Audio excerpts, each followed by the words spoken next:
Gusto ko nga po maggabay, pero po wala po akong maggabay. Nakikita ka sa nanay mo. Opo. Paano yung paggatas ng anak mo? Sa nanay mo? Opo, lahat ng gastos po ang nanay ko. Lahat ng gastos mo na yung nanay mo. Umiyak, ang ganda mo. Nasa ospital lang niya nakita, tapos umalis na. Walang reason, bigla na siya umalis. Ewan ko po eh. Ayan po mga amigo, nandito na po tayo sa ating pupuntahan. Good morning, good morning, good morning, good morning. At tayo'y mamumundok mga amigo. Tayo ay may experience po natin ng pamumundok dito sa lugar natin. So ayan po mga amigo, tayo po ay may pupuntahan. So, nandito po tayo at marami po rito bignay. Bignay ba ang tawag dito? Ano yan? Ano ba tawag dito? Yung bignay, hindi kinakain sa ibon yan. Ay ano yata yan? Nakakuha na kalason yan. Ano kalason? Hindi kinakain to. Ano? Alagaw. Alagaw tawag dito, di ba? Hindi yan na kinakain yung Kinakain to, di ba? Yung buto? Ibon yung kinakain wala yan. kang ibon. Tweet, tweet, Kinakain. Hindi.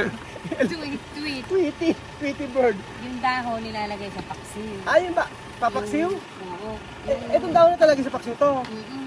Talaga ba? Alagaw. Sige, ito may paksiw pa naman. Okay, wow. Pag-aawit pa tayo. Tayo na tayo mag-aawit dito. So for the... Wala sa gasolina. For today's video mga amigo, ay nandito po tayo sa lugar kung saan andito po naninirahan ang ating mga kapatid na Aita. Ito po ay pwede lang meron tayong pag-grocery sa kanila. For the first time po bumuhat ako ng... Ay, ba't naman kasi madam eh. Yung kwa. Yung grocery. Pahirap na sa'yo yun.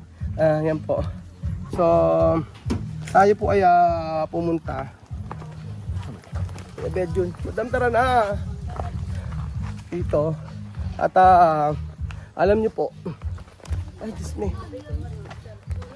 Ay, magandang araw po. Magandang araw. Matao. Ayan na sila. Hello po. Oy. Smile sila yung. Okay na pumasok? Ay, ano? Hindi ko kaya magbuhat. Pwede na ba ikaw magbuhat eh. Ayun, ito na sa phone. Ay, Diyos ko po. Ito na bahay niyo. Ay, naku po. Ay. Ayan. Napakalayo ng punta ng bahay ninyo. Nagkapi na ba kayo? Mag-iinit na ako ng tubig. Ay, Diyos ko na ba da? Sige, pakialamera. Amasunog. Baka makasunog ka dyan. Ayan. Ay, nako. Sobrang nakakatuwa yung yung bahay, Alam mo ganyan yung bahay sa lola ko dati. Ganyan, madam. Okay lang pumasok, ate. Ay, ako po muna si Kuya Raul. Kuya Raul. Ano pangalan mo? Evelyn. Evelyn, ikaw? Ha? Aiki. Evelyn Aiki. Nakakatuwa yung bahay. Ganyan sa lolo ko dati, oh. Ano, madam? O yung asin lang, tsaka mantika, suka. Ganyan lang kadalasang laman ng Ate, meron kaming Ate Evelyn. Oh. Ate Evelyn, meron kami dala dito mga grocery. At tsaka bigas. Okay na ba umupo?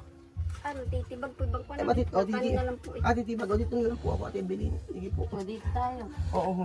Dito. Sige, kanya-kanya tayo. Dito matibay. Kanya-kanya tayo dito. Okay. Dito tayo, Ate Evelyn. O, mas matibay-tibay doon. May nakapagsabi lang sa akin dito. Ayan, dito tayo. Okay lang siguro dito. Ilan buwan natin Ilan ba na yan? 4 na buwan. 4 na buwan. 4 na buwan to? Ano mo siya? Kapatid. Ilan taon ka na po ba? 19, ikaw? 40. Ay, kaedad ni ni Bibian. Kasi nakapag, meron kayong kaibigan dito. Ngayon, sabi ganun, meron daw Aita dito. Sabing ganon. Kailangan ng tulong daw. So, butit kanina ikot-ikot kami dito, hinahanap yung contact ko. Ngayon, walang signal, ba't walang signal din? Wala po signal dito. Oo, walang signal. Hanap ako ng hanap. Kaya nagtanong-tanong ako, sabi ko saan yung buti na lang magkita ro kami doon sa ano na yon, sa lugar na yon, eh ang tagal na pa nag-aantay. Tapos eh walang ano, hindi namin makontak. Buti na lang. Ako po si Kuya Raul. Oo, nabagit ba si ni ate na kami yung pupunta rito? Yun nga, sabing ganun eh. Eto nga. Madam, ano? Ate Evelyn, ano, kumusta naman ang buhay dito sa bundok? Ano? Ano? Masakit daw. Iniwan na siya ng asawa niya. Ay, hindi mo na asawa mo. Ilan ba? 19 years old. Kailan ka nag-asawa ka na? 19? Ngayon ka lang nag-asawa? Ng 18. Patas pala. Eh bakit sabi niya nun eh, kasi sabi kasi sa akin dito, ang pupuntahan doon namin dito, Aita. Eh, Aita ka ba? Opo. Tatay ko lang po Ilocano. Kasi ang tingin ko kasi minsan sa mga Aita, sa totoo lang po, pasensya na po mga amigo ha. Ako po eh, ako kasi yung interpretation ko po tingin ko kasi mga Aita kasi talaga, yung buhok nila kulot, parang sila misma, ganun. So, ibig sabihin, yung ano mo, nanay mo kulot. Tapos, nakuha ka sa tatay mo kaya straight ka. Pero Aita ka. Nag-mix na siya. Mix na siya. Oo. Pero ang ganda mo. Ba't nag-asawa ka agad? Na-in-love. Na-in-love. Nako, na-in-love. Nainlove at nasaktan. Na-in-love. Na-in-love. Kaya nag-asawa agad. Nag-aaral ka ba? Ano na? Grade 10. Nabuntis ka. Ba't iniwan ka ng asawa mo? Bakit? Iniwan ka ng asawa mo? Ibig sabihin buntis ka, iniwan ka ng asawa mo? Yung nanganak na po ako. Saka iniwan. Eh bakit? Hindi ko po alam. Hindi niya nakita anak mo? Nakita po nga sa ospital po. Ang ganda ng anak mo. Babae, ang ganda ng anak niya. Bakit ka nabubuhay? Parang nabubuhay. Bata. Sa nanay po lang po. Sa nanay mo. Ibig sabihin nanay mo sumusuporta sa'yo. Gusto ko nga po maggabay pero po wala po maggabay. Nakikita ka sa nanay mo. Paano yung paggatas ng anak mo? Sa nanay mo. Ang kulat po gastos po ang nanay po. Lahat ng gastos mo yung nanay mo. Umiyak, ang ganda mo. Alam mo, hindi ibig sabihin na ikaw ay nagkaanak sa murang edad, sa ganyang edad. Hindi ibig sabihin, wala nang pag-asa. Andiyan mayroon kang nanay na nasasandalan. Tsaka pray lang. Ano pa anak mo? Erika po. Erika. Nasa ospital lang niya nakita, tapos umalis na. Walang reason, bigla na siya umalis. Ewan ko po eh. Pero kanina pagkapunta namin dito, naka-smile siya eh. Pero minsan talaga pag nakangiti ka, hindi mo, kahit nakangiti ka, parang... Hindi mo kasi makikita ang problema. Oo, hindi makita na. Giningitian na lang. Kanina kasi pagpasok namin dito, nakita ko naka-smile ka. So feeling ko parang okay naman, ganyan. So once na pala maikwento mo yun sa life mo, talagang Nagiging emotional. Oo, naging emotional siya. Ibig sabihin, hindi na talaga nagparamdam nung after sa ospital. Walang dahilan, ganun. Ewan ko po wala pong sinabi. Walang sinabi. Kabut iniwan ka. Taga dito rin yung ano mo, Tagalog po. Tagalog, hindi rito. Ganda niya, no? Black beauty. Ganda mo. Ano ka, pwede ka pang Tuloy mo na lang yung pag-aaral. Grade ano ka na? 10 po. Grade 10. Tapos ibig sabihin, 14 din. Ilan ba kami magkakapatid? 5 po ako po yung panganay. 5. 5 sila magkakapatid. Siya ang panganay. Opo. Ako, ikaw pala inaasahan ng... Ilan may lalaki? Opo. Bungso po yung lalaki. Buong sila lalaki. Siya, ibig sabihin ng panganay, 19. Ikaw. Susunod, 17 po. 17. Sunod siya. Sabi, ano pala sila?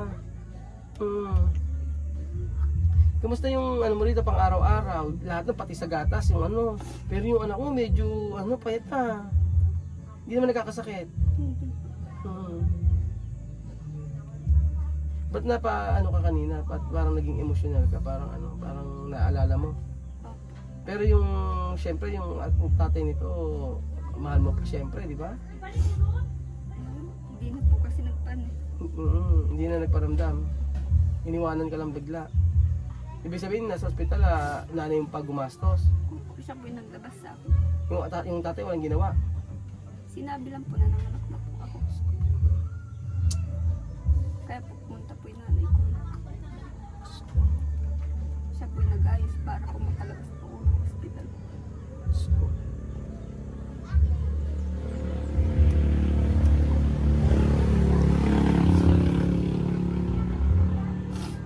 Wala pa kayong nakaluto. Kumain na ba kayo? Kumain ka naman na. Siya na, huwag ka masyado, ikaw niya, Bago pa lang kasi sir. Bago wala naman ako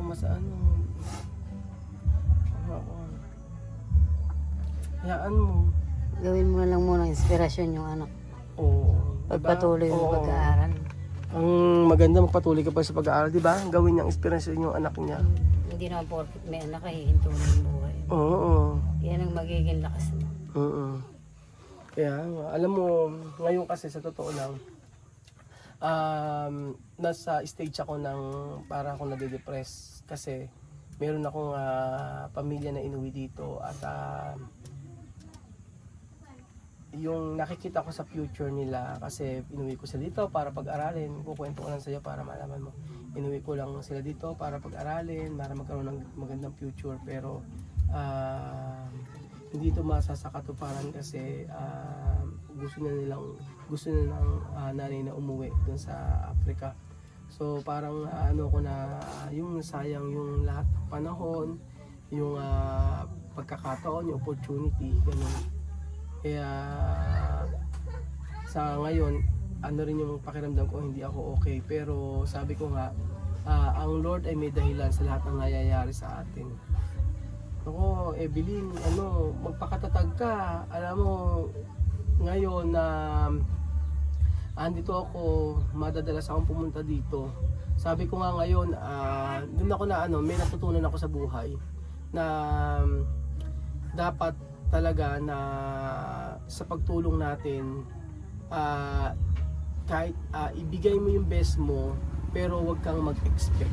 Yun ang pinakamana, wag kang mag-expect sa lahat ng tulong na ibinibigay mo. Ibig sabihin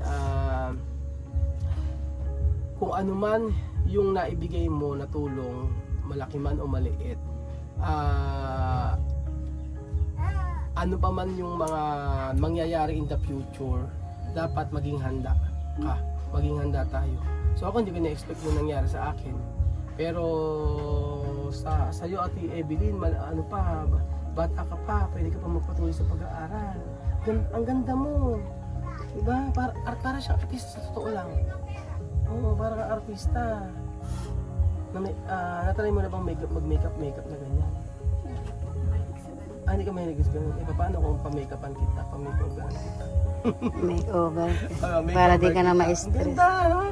Ang ganda mo, Evelyn. Kaya pag kita ko kaninang nakakatuwa naman yung batang to, naka-smile agad. Ang ganda mo, sa totoo lang, no? Black beauty siya. Tsaka tangos ang ilong, hindi kagaya na sa akin. Marunong ka kumanta. Kumakanta. Kumakanta ka ba? Gumagawa ka naman ng... Kumakanta raw siya. Kumakanta raw siya. Ano na? Kumakanta. Ba't ba una ka muna kumanta? Kung naman ng viewers natin. Baya! Ay, yung pang hindi lang alam. Kumakanta ka? Sampol. Pero po naiyak po ako pag marami ta. O, konti lang marami tayo. tao. Isipin mo, tayo lang dalawa. Sige, tanong ko na sa'yo, ano yung kantang paborito mo? Kinakanta. Ha? Kantahan mo yung ano. Sige nga, kantahan mo si baby. Ano ang kanta mo? Hindi ko po kabisado yung kanta. Hindi mo kabisado yung kanta, pero... Hindi, kahit yung ano lang, chorus. Chorus. Oh, sige, ito maganda kumanta to. Pakinggan mo, Riga. 1, 2, 3. Maghihintay ako. Paano nga ka na? Yung asawa niya, kanta niya nung ikaw, Oo nga. ang pag-ibig na hinintay. Ngayon, hindi sagutin mo. Noong una, team song nila. Ikaw. Paano yung ikaw? Ikaw, ang pag-ibig na hinintay, puso ay nalumbay ng kay tagal, ngunit ngayon nandito na, ikaw. Kakaiyak naman. ikaw, ano yung kanta favorite mo? Ako. Ang gagawag eh. Ayan nga, may award na siya. Oo, may award na siya. O sa susunod pa, pagbalik natin dito ay papakantahin natin kung si Evelyn. Meron tayong bagong kaibigan dito, dahil natin naging kaibigan. Ang sarap mga amigo na pumunta sa lugar nito, kahit na sabihin natin na bundok-bundok siya, kahit malayo sa amin, sulit po mga amigo dahil nakakapuha tayo ng mga kaibigan na deserve din pong tulungan. So ayun po mga amigo, abangan nyo po at babalik pa rin po tayo rito. Thank you so much po sa panonood. At ang kanta naman dyan. Oras lang, konti lang. Nahihiya siya. Ano yung Susunod po. alis ako? Alis na ba? Hindi, doon ka sa labas. Okay, audience. Ay, tayo Alis na ka din lang. madam, alis tayong lahat. Siya lang mag-isa magtitira. Ayan na, Pagka ikaw mag-isa, na. i-stand mo, bahala ka na dyan. Ayaw mo kanta, nahiya ka. Hindi, konti lang. Ay, kumakanta pag dalawa. Ah. Oo, sige.